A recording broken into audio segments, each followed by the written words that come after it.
Live news, खबर तो पक्की है। नमस्कार, मैं शंभू कुमार, आप देख रहे हैं लाइव 24। मैं अभी पटना जिला के विक्रम विधानसभा में हूँ और मेरे साथ जुड़ रहे हैं जनसुराज पार्टी के संस्थापक सदस्य हैं कुमार गुड्डू जी। हम इनसे बात करेंगे क्योंकि 2025 विधानसभा चुनाव का कोई ज़्यादा समय रहा नहीं और जनसुराज पार्टी भले 4 उपचुनाव में परफॉर्मेंस तो बहुत अच्छा लाए, भले उनकी सीट नहीं जीती, लेकिन परफॉर्मेंस इतना अच्छा लाए कि जो रूलिंग और जो विपक्षी पार्टी हैं आरजेडी, उनके बारे में कहा जा रहा है कि उनकी जो एक भी सीट नहीं जीती और जो सीट बचा हुआ था उस सीट को जो मतलब हारने का जो कारण बने वो जनसुराज पार्टी बनी।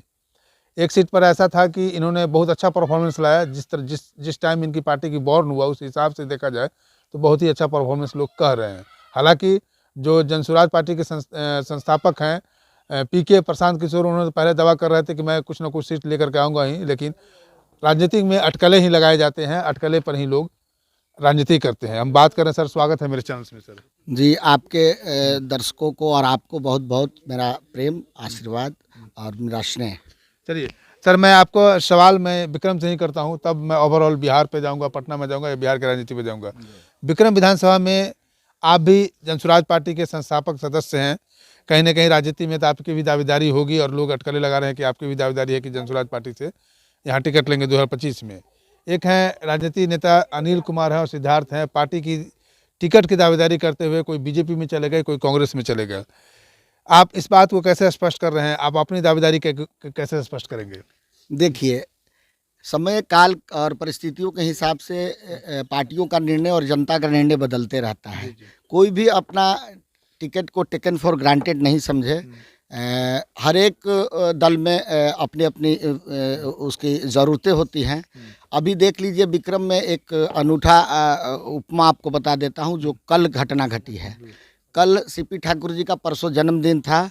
कल विक्रम क्षेत्र के एक बराह गांव है, उसमें उन्होंने विक्रम के जनता से मिला अपने बेटे के साथ। ये कुछ राजनीतिक संदेश दूसरा दे रहा है, इसलिए कोई भी अभी ये मान के नहीं चले कि उसको टिकट कंफर्म है।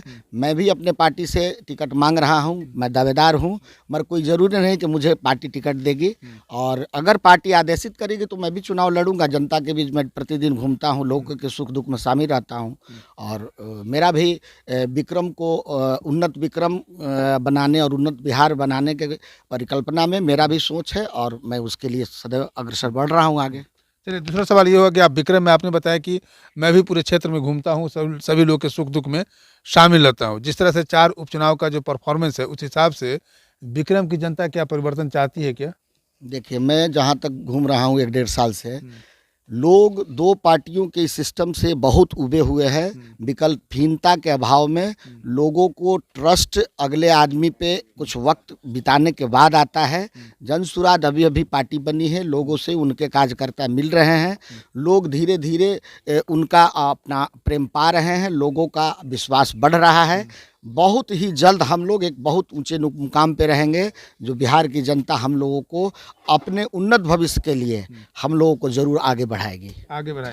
कहा जा रहा है कि खबरें ये भी चल रही है कि जो आपकी विपक्षी पार्टी हैं, बीजेपी की बात करें या कांग्रेस की बात करें या सीपीआई की बात करें, जनसुराज पार्टी जो बिहार में आई है वो बी पार्टी बन के आई है, बीजेपी का भेजा हुआ दूत है, ताकि बीजेपी जनसुराज जो इनका वोट काटे और बीजेपी की सरकार बने, बीजेपी की जीत हो। देखिए, इस बात की सुगबुगाहट माननीय आरजेडी के अध्यक्ष जगता बाबू के द्वारा इस बात को शुरू किया गया, एक लेटर निकाल के। मैं इसका जवाब इस रूप में देना चाहूँगा कि आप अगर किसी का बी टीम बनते हैं तो वो बहुत मजबूत होगा, बहुत ताकतवर होगा, तब ना उसका बनेंगे। बिहार में बीजेपी कभी 100 सीट से ज़्यादा लड़ी नहीं। उसकी अपनी ताकत, आज तक भारत में बहुत बड़ी ताकत होने के बावजूद बिहार में अपना लीडरशिप खड़ा करने का ताकत नहीं हुआ। उसका कोई मुख्यमंत्री का चेहरा नहीं है, तो उस दल का मैं बी टीम कैसे बनूंगा? ये सोचने वाली बात है। चलिए, अब बात कर रहे हैं, आप लोग ग्राउंड पे राजनीति करते हैं और आप संस्थापक सदस्य हैं, तो आपका अधिकार भी बहुत ज़्यादा है जनता के बीच में रहने का और पार्टी के लिए काम करने का। 2025 का तैयारी कैसा है और 2025 में क्या दावेदारी रखते हैं आप लोग सरकार बनाने में? देखिए, मैं उतना बड़ा लीडर तो हूँ नहीं, मगर मैं बिहार के विक्रम क्षेत्र में काम करता हूँ और विक्रम क्षेत्र की जनता ये अदल बदल से बड़ी परेशान है। और बिहार की जनता भी आप देख लीजिए कि कभी भी स्थिर एक सरकार नहीं है। आप अगर वोट किसी एक दल को दिए हैं तो ये ज़रूरी नहीं है कि वो दल कल विपक्ष में ही रहेगा या सत्ता पक्ष में रहेगा। एक ही कालखंड में आप देख लीजिए 2020 से और 2024 के बीच में 2 बार सत्ता परिवर्तन हो चुका है। इसलिए बिहार की जनता इस तरह की उबाऊ राजनीति से बाहर निकलना चाहती है। उसको एक विजनरी व्यक्ति की ज़रूरत है। नीतीश जी जो भी किए अपने 20 साल के कालखंड में हमारे सामने में जो भी किए वो अच्छा किए हैं, मगर अब उनके पास न उम्र है, न समय बचा है, न विज़न बचा है। तो एक बिहार को विकसित बिहार बनाने के लिए, उन्नत बिहार बनाने के लिए बहुत जल्द बिहार के लोगों को एक वैसे विजनरी व्यक्ति के आसपास एकत्र होना पड़ेगा जो बिहार को बहुत जल्द 10 सालों में शीर्ष पर ले जाए और उसमें सर्वोत्तम स्थान बिहार के राजनीति करने वालों में प्रशांत किशोर से visionary, educated and public connecting people कोई नहीं है। इसलिए आगे आने वाले 5 सालों में आप देखेंगे प्रशांत के अलावे 10वें रैंक पे भी कोई नज़र नहीं आएगा। 1 से लेकर 10 तक प्रशांत जी रहेंगे। ये अब क्योंकि पार्टी 2 अक्टूबर को ही बनी है, 1-1.5-2 महीना हुआ है। आप 1 साल इस पूरे घटनाक्रम को आगे बढ़ते हुए राजनीतिक तरीके से देखिए। हम लोगों का संगठन बन रहा है, गांव-गांव, घर-घर, बूथ-बूथ तक संगठन बन जाएगा। तब पार्टी के तौर पे हर एक कार्यक्रम को हम लोग अच्छे तरीके से करेंगे और अपनी बातों को निचले स्तर तक पहुंचाने का काम करेंगे। 243 सीट पर आप लोग सारे सीट पर कैंडिडेट को खड़ा करेंगे या किसी पार्टी से आप लोग अलायंस भी करेंगे? अभी तक तो प्रशांत जी का यही सोचना है और बार बार कह रहे हैं कि 242 नहीं 243, और इसकी तैयारी हम लोग कर रहे हैं। हम लोगों का मार्च तक पूरा संगठन बूथ लेवल तक खड़ा हो जाएगा। हम लोग किसी से समझौता नहीं करेंगे। समझौता बताइए, या तो हम अपनी आइडियोलॉजी छोड़ेंगे तब हम समझौता कर सकते हैं, या कोई मेरे लिए दूसरा पार्टी अपना आइडियोलॉजी छोड़ के और मेरे साथ है तभी हो सकता है। तो ऐसा अभी निकट भविष्य में होता नहीं दिख रहा है। हम लोग अकेले बिहार को बदलने के लिए संघर्ष करेंगे। 2025 हो, 2030 हो, 2035 हो, प्रशांत का इतना वक्त का डेडलाइन अपने आप को तय किए हैं जीवन में, और हम लोग इस कार्य को 2025, 30, 35 में करके रहेंगे। अब ये सवाल उठता है कि आपने जो किया या आप जो प्रशांत किशोर कर रहे हैं उनकी कॉपी किया जा रहा है बिहार की राजनीति में। बहुत राजनीतिक नेता लोग कर रहे हैं, या विधानसभा में इस तरह के सवाल उठाए जा रहे हैं जो उनकी डिमांड है, जो वो सपना दिखा रहे हैं बिहार को, उस सपने को लोग विधानसभा में क्वेश्चन करना शुरू कर दिए। इसका एक नमूना बताता हूँ। मैं इस पे अपने आप को बैठ के इंटरव्यू करना चाह रहा था, मगर आज आप मिल गए और मुझे बात कहने का मौका दे दिए। आप कल का दैनिक भास्कर का पेपर निकाल के पढ़िए। उसमें बिहार के शिक्षा में बदलाव के लिए जो प्रशांत कह रहे हैं कि नेतरहाट की तरह एक मॉडल स्कूल बनाने की ज़रूरत है हर एक प्रखंड में, वही परिकल्पना लेके बिहार सरकार आगे बढ़ रही है।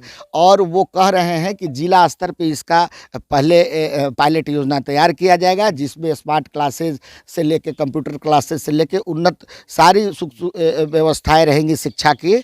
और वही तर्ज पे अगर ये सफल रहा तो इसको प्रखंड से लेके पंचायत तक लाया जाएगा। तो आप देख लीजिए कि हमारे चीज़ों का नकल सरकार करना शुरू कर दी है। चलिए, आपको बहुत बहुत धन्यवाद मेरे साथ जुड़ने के लिए। ये जनसुराज पार्टी के संस्थापक सदस्य कुमार गुड्डू जी हैं, जो विक्रम विधानसभा में अपना कार्यकर्ता के रूप में, पार्टी के कार्यकर्ता क्षेत्र के बेटा के रूप में, कार्यकर्ता के रूप में काम कर रहे हैं, लोगों के बीच में जा रहे हैं और सुख दुख में शामिल हो रहे हैं। सवाल ये उठ रहा है कि 2025 का जो परिवर्तन है, वो परिवर्तन 2 ऑप्शन था पहले, गठबंधन, इंडिया गठबंधन और एनडीए, लेकिन अब तीसरा ऑप्शन बिहार के लिए जनसुराज पार्टी आ चुकी है।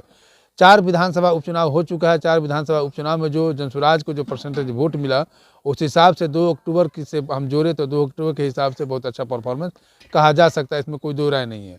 हालांकि लोकतंत्र है, लोकतंत्र में जनता को हक है कि प्रजातंत्र में प्रजा अपना तंत्र खुद, तंत्र का चुनाव खुद करे। ताकि करने के पहले 2 शब्द मुझे बोलने का और मौका दे दें।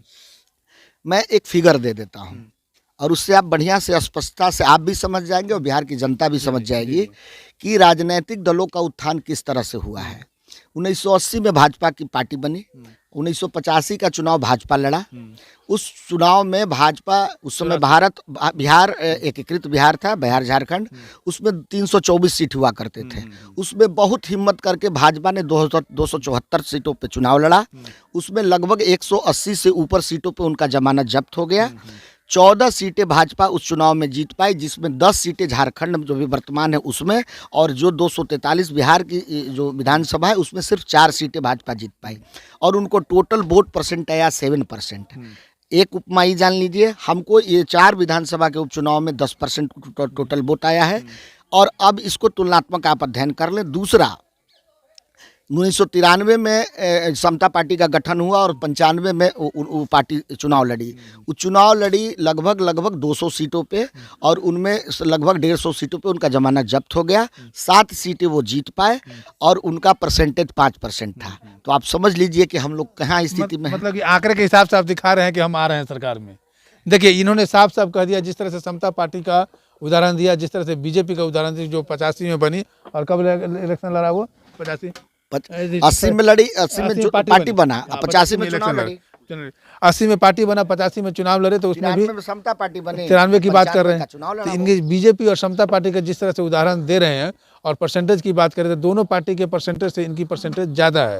तो इनके कहने का मतलब साफ साफ है कि 2025 का जो विधानसभा चुनाव होगा, उस जनसुराज पार्टी का इतना तो जरूर दखल होगा राजनीतिक पार्टी में कि सरकार बनाने के करीब होंगे या सरकार किसी को बनने भी नहीं देंगे। इस तरह की माहौल बन सकता है। सरकार बनेगी भी तो बिना जनसुराज पार्टी के सहयोग से नहीं बन पाएगी, ऐसा आकलन किया जा सकता है।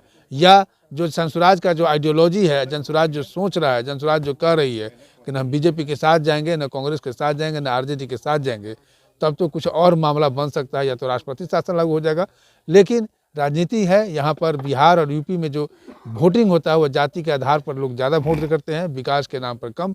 लेकिन जब से नीतीश कुमार की सरकार आई है, उस समय से इस बात से भी जुटलाया नहीं जा सकता है कि विकास के नाम पर भी लोग यहाँ वोट देते हैं। तो देखते हैं 2025 के विधानसभा चुनाव में जनसुराज पार्टी जो राजनीति में दखल की है 2 अक्टूबर 2024 में, उनकी दखल में कितनी सच्चाई दिखती है, उनकी जो मेहनत है, उनकी जो जो जनता से वादा कर रहे हैं प्रशांत किशोर, उस वादे पर लोग जनता कितना विश्वास करते हैं। मैं शंभू कुमार, कैमरा जर्नलिस्ट यशोधर्मा के साथ, पटना। अगर मेरे चैनल को लाइक और सब्सक्राइब नहीं किए तो लाइक करें, सब्सक्राइब करें। Thank you so much. Live news, खबर तो पक्की है।